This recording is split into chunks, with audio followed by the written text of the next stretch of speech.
आज crime investigation की एक बेजोड़ कहानी आप लोगों को सुनाने वाला हूं। इस स्टोरी को सुनने के बाद आपके मन में पुलिस वालों के प्रति सम्मान और ज्यादा बढ़ जाएगा। ये घटना है, ये जो लोकेशन है वो है मुंबई और तारीख है 25 अगस्त 2022। पूरी कहानी की शुरुआत होती है सोशल मीडिया प्लेटफॉर्म से। आप सब जानते हैं आज की तारीख में सोशल मीडिया पर हर कोई बहुत ज़्यादा एक्टिव है और ख़ासकर नए उम्र के लड़के लड़कियां तो बहुत ज़्यादा एक्टिव है ही।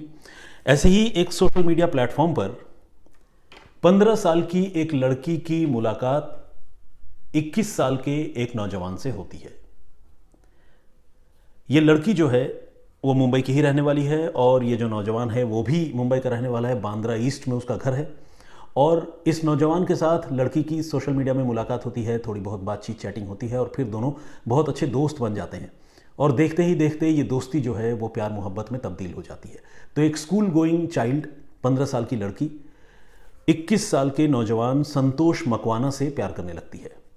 इसके बाद दोनों जो है एक दूसरे से बहुत फ्रिक्वेंटली मिलने लगते हैं और इन दोनों को मिलने के लिए मुंबई में संतोष का ही एक दोस्त है जिसका नाम है विशाल अनभावने, उसके मकान में जो है वो अक्सर मिला करते हैं। जुहू में विशाल अनभावने का घर है और उस घर में संतोष अक्सर अपनी गर्लफ्रेंड के साथ आता है और दोनों वहाँ पर अच्छा वक्त गुजारते हैं और फिर दोनों अपने अपने घर वापस चले जाते हैं। ये सिलसिला पिछले कई महीनों से चल रहा है। इसी बीच एक रोज़ लड़की के घर वालों की नज़र संतोष पर पड़ती है जो उनकी बेटी के साथ कहीं जा रहा होता है। ये देखते ही परिवार के जो लोग हैं वो आग बबूला हो जाते हैं। उन्हें लगता है कि उनकी छोटी सी बेटी जो स्कूल गोइंग लड़की है उसे किसी लड़के ने ल्यूर कर लिया है और बहला फुसला कर अपने साथ घुमा रहा है। तो इस बात पर लड़की के घर वाले बहुत खफा हो जाते हैं और वो लड़के की अच्छी तरह पिटाई करते हैं और उसे बहुत जलील भी करते हैं और साथ ही कहते हैं कि आइंदा अगर तुम्हें कभी हमारी बेटी के साथ मैंने देखा तो फिर तुम्हारी खैर नहीं, तुम समझ लेना हम तुम्हारा क्या करेंगे। अब संतोष जो है वो मन महसूस कर रह जाता है, कुछ नहीं कर पाता, वहाँ से वापस चला आता है। लेकिन ये जो पिटाई है उसमें शरीर पर जितनी चोट लगी होती है उससे ज़्यादा चोट उसके आत्मा पर या कहें कि उसके दिल पर लगती है और उसे बहुत अपमानित महसूस होने लगता है। उसे लगता है कि बहुत ज़्यादती हुई, बहुत बेइज्जती हुई। और वो भी आप सोचिए कि गर्लफ्रेंड के सामने 21 साल के नौजवान की पिटाई हो जाए, वो भी गर्लफ्रेंड के घर वाले कर दें, तो उस लड़के को बड़ी तकलीफ होती है और वो खून का घूंट पीकर रह जाता है। और इसी के साथ वो ये सोचने लगता है कि वो कैसे इस अपमान का बदला ले। दिमाग वो चला रहा है और दिमाग चलाते चलाते वो अपनी गर्लफ्रेंड से एक बार और गुजारिश करता है कि प्लीज़ एक बार मुझसे आखिरी बार मिल लो। तुम्हारे घर वालों ने तो खैर पाबंदी लगा दी है, मेरे साथ मारपीट भी उन्होंने की, लेकिन इससे पहले कि हम अलग हो जाएं, हमारा प्रॉपरली ब्रेकअप हो, एक बार प्लीज़ मुझसे आखिरी बार मिल लो। लड़की रिलक्टेंट है, मिलना नहीं चाहती है, लेकिन जब संतोष बहुत ज़्यादा इंसिस्ट करता है, दबाव बनाता है कि नहीं एक बार मिल लो प्लीज़, तो लड़की जो है वो कहती है ठीक है मैं आती हूँ, लेकिन ये आखिरी बार मिलूंगी क्योंकि मैं अपने फैमिली वालों के खिलाफ नहीं जा सकती। खैर वो लड़की फिर से संतोष के पास आती है और संतोष उसे अपने दोस्त जुहू में जिसका घर है विशाल अनभावने, वहाँ लेकर जाता है जहाँ पर वो पहले भी मिला करते थे। और यहाँ पर वो लड़की को समझाने बुझाने की कोशिश करता है कि भाई ऐसी क्या बात हो गई, घर वालों ने तो चलो मना कर दिया, लेकिन हम साथ तो रह ही सकते हैं, घर वाले सपोर्ट नहीं कर रहे हैं तो क्या हुआ। तो कुल मिलाकर लड़का इस लड़की को छोड़ने के लिए राज़ी नहीं होता है। उसके मन में बदले की आग तो है ज़रूर, लेकिन वो चाहता है कि वो इस रिलेशनशिप को भी कंटिन्यू करे। लेकिन लड़की अपने घर वालों की सख्ती या समझ लीजिए कि उसके बॉयफ्रेंड की पिटाई के बाद इतनी घबरा जाती है कि वो तय कर लेती है कि अब वो संतोष के साथ आगे कंटिन्यू नहीं कर सकती और वो जो है दो टूक कह देती है संतोष से कि वो अपने परिवार वालों के खिलाफ जाकर इस रिलेशनशिप को कंटिन्यू नहीं कर पाएगी चाहे जो हो जाए। इस बात पर उस लड़की के साथ संतोष की बड़ी तेज़ कहासुनी होती है, लड़ाई होती है और संतोष शायद पहले से ही तैयार था कि कोई अगर इस तरह का अनवांटेड सिचुएशन क्रिएट हो जाए तो वो क्या करेगा। और इसी तैयारी की बदौलत उसके पास एक चाकू भी था। उसने वो चाकू अपनी जेब से बाहर निकाला और ताबड़तोड़ अपनी गर्लफ्रेंड पर उसने वार करना शुरू कर दिया।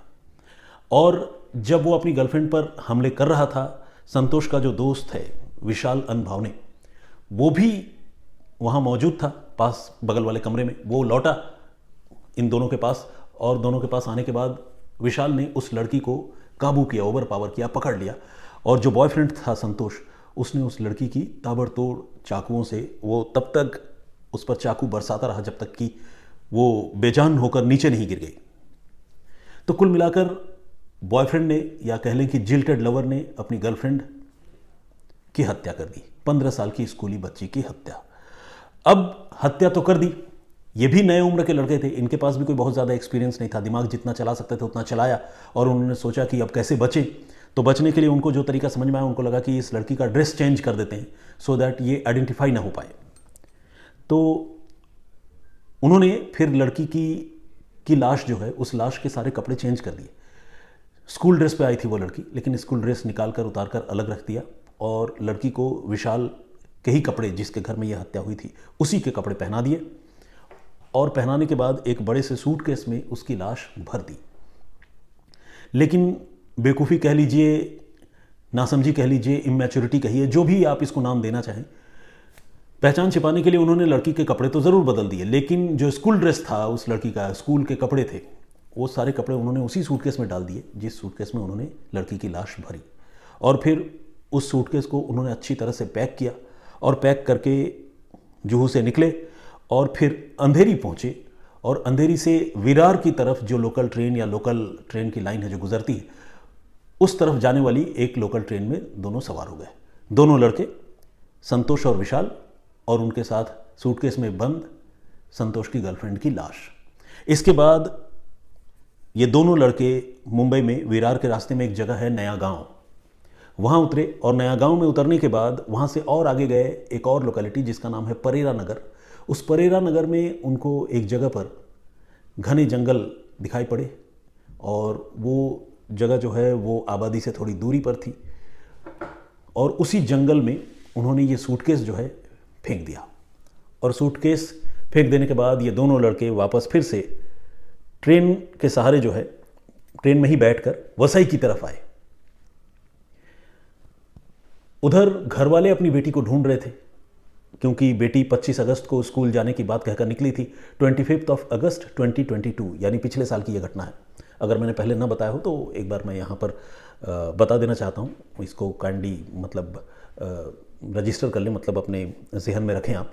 तो खैर, तो 25 अगस्त को वो लड़की गायब हो गई थी। घर वाले परेशान थे एक दिन पहले, और वो ढूंढ रहे थे अपनी बेटी को। उन्होंने थाने में रिपोर्ट भी लिखवाई थी, लेकिन लड़की नहीं मिली, तो और ज़्यादा परेशान हो गए।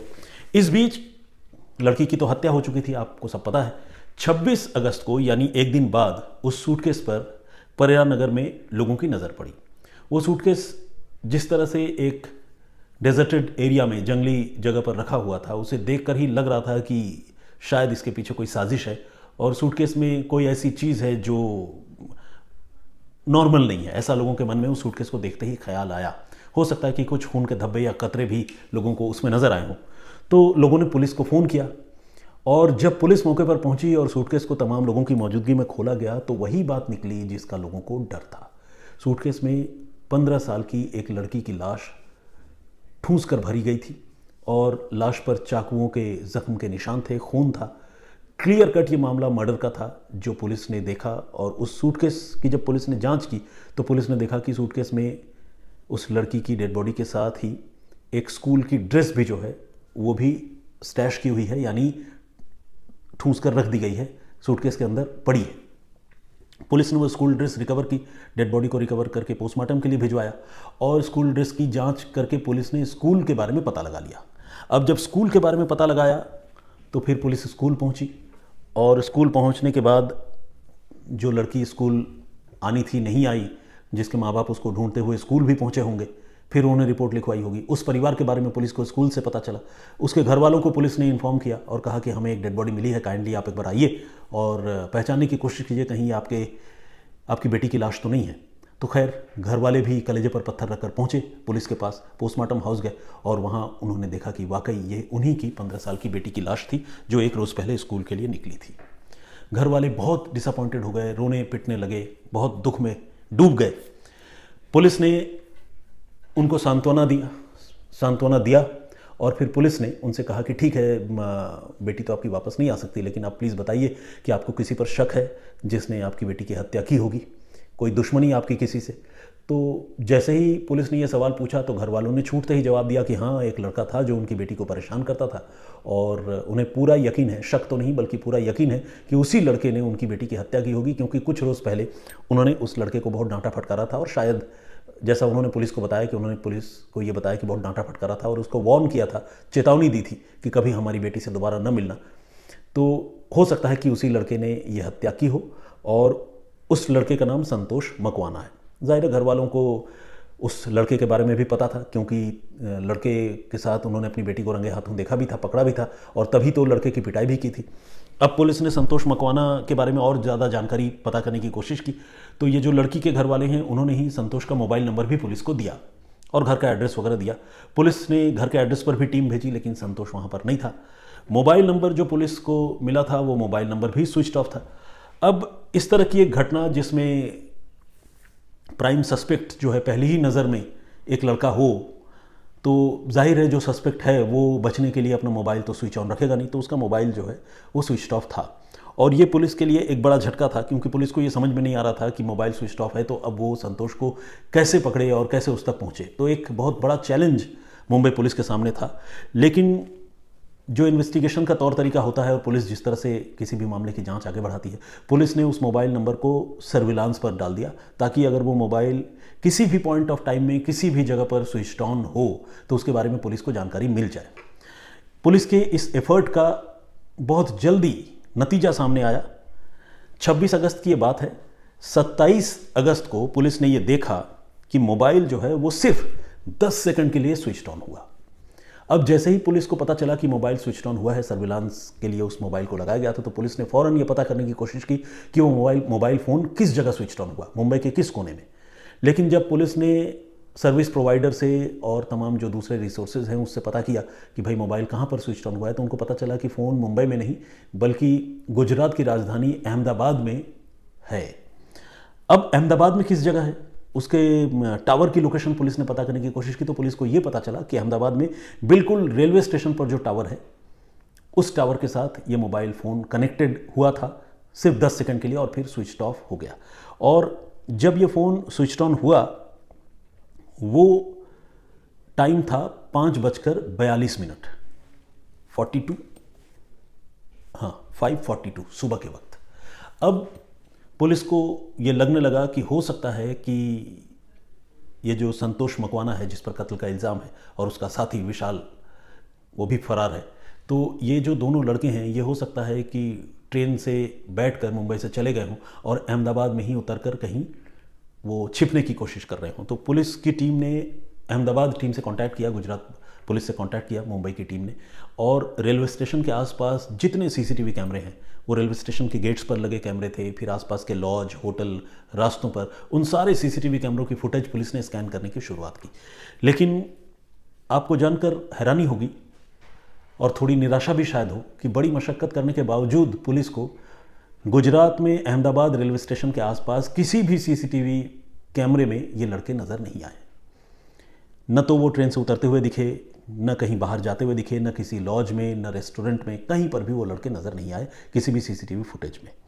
अब पुलिस के लिए ये चैलेंज और बड़ा हो गया, क्योंकि उन्हें समझ में नहीं आ रहा था कि अगर ये लोग गुजरात गए तो फिर गुजरात में गायब कहाँ हो गए। तो खैर पुलिस अपना दिमाग लगा रही थी और इसी कड़ी में पुलिस इस नतीजे पर पहुंची इन्वेस्टिगेट करते करते कि वसई से एक ट्रेन जो है वो राजस्थान की तरफ जाती है और वो अहमदाबाद गुजरात होते हुए जाती है और वो ट्रेन बेंगलुरु कर्नाटक से चलती है। और ये जो दोनों लड़के हैं ये बहुत मुमकिन है कि उसी ट्रेन में सवार होकर गुजरात राजस्थान की ओर गए हैं, क्योंकि सुबह 5:42 पर जब ये मोबाइल फ़ोन स्विच ऑन हुआ 10 सेकंड के लिए और फिर स्विच ऑफ हो गया, वो उस ट्रेन के अहमदाबाद में रुकने का समय है। अब पुलिस को ये बात समझ में आने लगी कि वो दोनों लड़के रेलवे स्टेशन पर थे तो ज़रूर, लेकिन प्लेटफॉर्म पर नहीं थे, गाड़ी से उतरे नहीं थे, बल्कि ट्रेन में ही बैठे थे। वो ट्रेन जो बेंगलुरु से वसई होते हुए राजस्थान की तरफ जा रही है, और ये ट्रेन कुछ देर के लिए जब अहमदाबाद में रुकी थी, इत्तेफाक से उसी वक्त इन लड़कों से वो मोबाइल फ़ोन 10 सेकंड के लिए स्विच ऑन हो गया था। अब पुलिस जो है वो और मुस्तैदी से उसने इस मामले की जांच शुरू की और पुलिस ने पूरे रूट की स्कैनिंग करने की शुरुआत की, वसई से लेकर आगे गुजरात राजस्थान की तरफ जहां तक ट्रेन जाती है पूरे रूट की स्कैनिंग करने की शुरुआत की। और खासकर सीसीटीवी कैमरे के फुटेज जो है पुलिस ने चेक करने की शुरुआत की। और जब पुलिस ने इस एक्सरसाइज को आगे बढ़ाया तो पुलिस को जो है एक और अहम जानकारी मिली, एक और अहम सीसीटीवी फुटेज पुलिस के हाथ लगा, जिससे इस मामले की तफ्तीश थोड़ी और आगे बढ़ी। पुलिस ने देखा कि ये दोनों लड़के वाकई कत्ल वाले दिन ही, यानी जिस रोज ये हत्या हुई थी 25 अगस्त को, उसी दिन इन्होंने जो है वो ट्रेन बोर्ड किया था वसई से, और वसई से ट्रेन में जो इंजन है उसके जस्ट बाद वाले बोगी में संतोष और विशाल चढ़े थे, और दोनों ट्रेन में चढ़ते हुए साफ साफ सीसीटीवी कैमरे में नजर आ रहे थे। अब पुलिस के पास एक इंपॉर्टेंट क्लू मिल चुका था, जिसमें पुलिस को यह पता चल गया था कि कौन से नंबर की ट्रेन पे, कब कहां से चलने वाली ट्रेन पे ये दोनों लड़के किस बोगी में सवार हुए।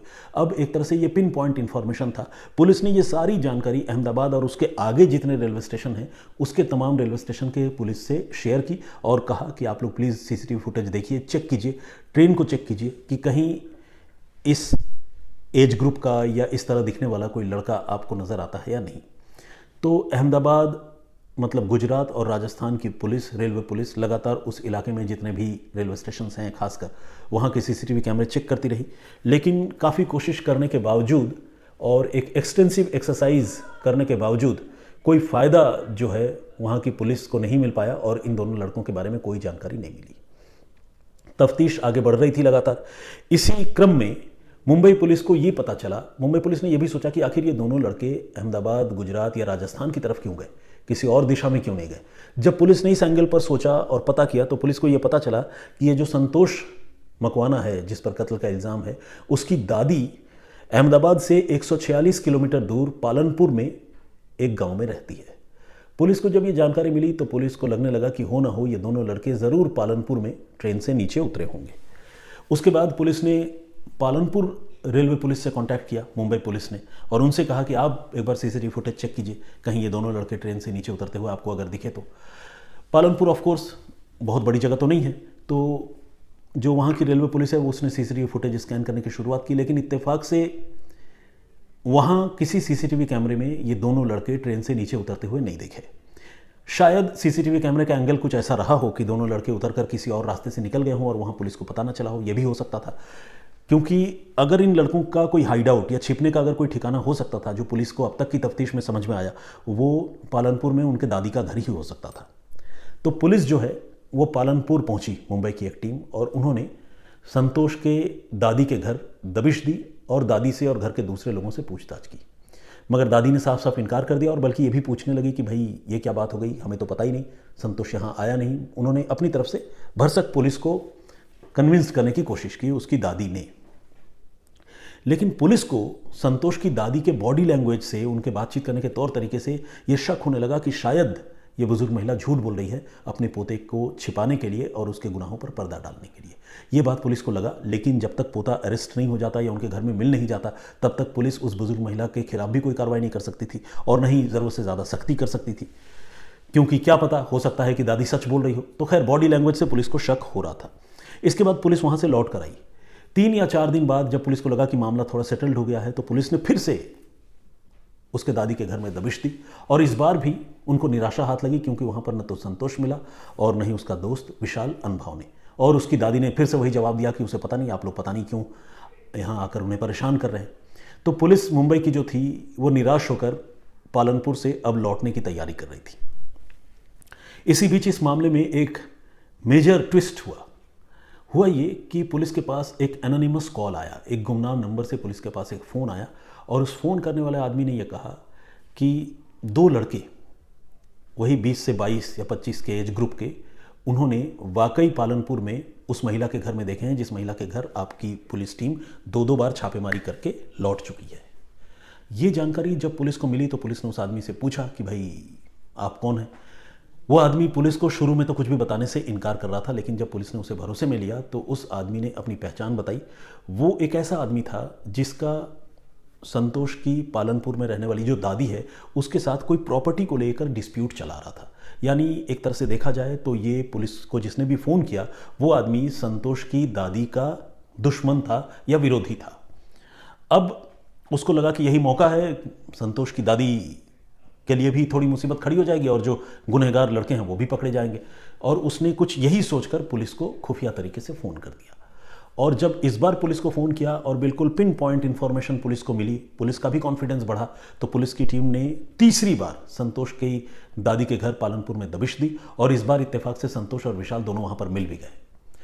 और इस तरह से दोनों कत्ल के आरोपी लड़के संतोष और विशाल को पुलिस ने वहाँ पालनपुर से गिरफ्तार कर लिया। इस गिरफ्तारी के लिए पुलिस को 3-4 दिन की मेहनत ज़रूर करनी पड़ी। हज़ारों किलोमीटर का सफ़र पुलिस को तय करना पड़ा।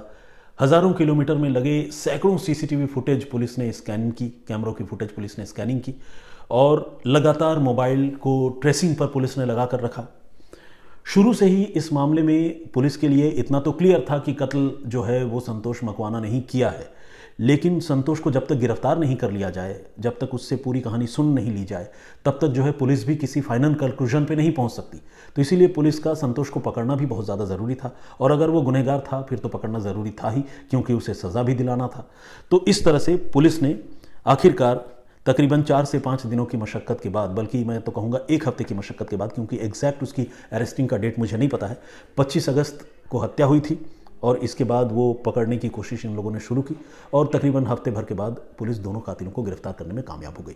लेकिन जिस तरह से पुलिस ने इस मामले में इन्वेस्टिगेशन किया, जिस तरह से लड़के की पहचान होने के बाद सीसीटीवी देखे, ट्रेन रूट की स्कैनिंग की, ट्रेन रूट का पता लगाया, मोबाइल कैमरे को सर्विलांस पर रखा और जिस तरह से गुनहगारों को पकड़ा, उसके लिए पुलिस की जितनी भी तारीफ़ की जाए वो कम है। आई होप पुलिस के इस इन्वेस्टिगेशन के बारे में आपको जानकर अच्छा लगा होगा। कहानी तो अपने आप में बहुत दुखद है, जिस तरह से एक छोटी सी लड़की की हत्या हुई। 15 साल की उम्र ही क्या होती है, बिल्कुल ही मतलब मैं तो कहूँगा कि अभी तो उस लड़की ने ठीक से न तो दुनिया देखी थी, न दुनियादारी की उसको समझ थी, लेकिन इसके बावजूद जो उसका जल्लाद बॉयफ्रेंड था, उस बॉयफ्रेंड ने आखिरकार उसकी जान ले ली और खुंदक से इतना कि उसे अपने ही गर्लफ्रेंड के घर वालों से उसे